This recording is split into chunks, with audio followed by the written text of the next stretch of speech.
Writing is less of a kapeda. The main thing is Samui min ha'ayin, the name has a certain kedusha to it. Keep it until it's actually given. A child that might be embarrassed with the name, even though it's a good name, but again, if the child in his mind feels it's something that he can't deal with, then the parent should either modify the name or add a different name. Shinui Shem works because it's a shinui in tachlis, in shinui of shlichus. Avada, a chayil that gets better should feel a tremendous chiyuv to change himself. But basically, a shinui Shem works because it's a shinui in the tachlis. Typically, you don't change the name because that's him. You add to the name to give an increase in his shama, change the whole essence, and that needs an adam gadol ma'oid. If a child is sick and you can't make the milah, the minig is not to give the name. I think in most circles, hakapanim, and basically just use the name Tinnik or Yalda, whatever it may be, and have for the child with that name. It's very important to use a first name. It shows an ahava to the person. What might be interesting is avoided by many because it's still not a time for atakas and neshama.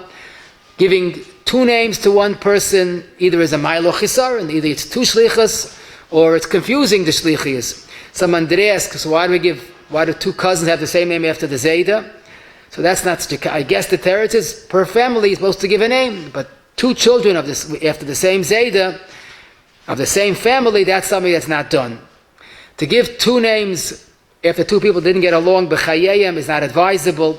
A boy naming after a woman or a girl naming after a man, the minig is to do that, even though some objected to that. It seems more of an issue to give a man's name that's somewhat of an hayrada. Try to stay with names that Klal Yisrael has gesund to hate, but to make a name into something of a creativity, it's not the right place to use originality. We did see Chayis is the first name, and animals in the Torah, or Chayis is a certain skula. I forgot to mention the name Ben Sion is a skula for Arichas Yomim. Alta, either boys or girls version, is also a skula. Pinchas has two spellings, but if you name it after the Pinchas in the Torah as opposed to Tanakh, it's with a Yud. Tuvi is one of Moshe's name. Alexander was given as a Kars HaTov to Alexander the Great, the Goyish general. That's why a name is always added. Gemara, you find Alexandri, but that's with a Yud, that makes it a little different.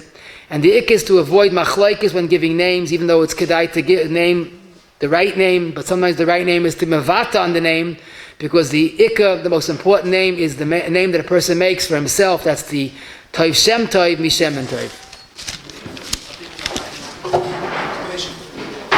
Take 39. Okay.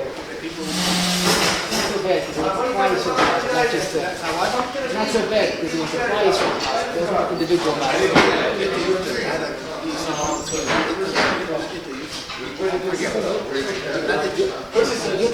it.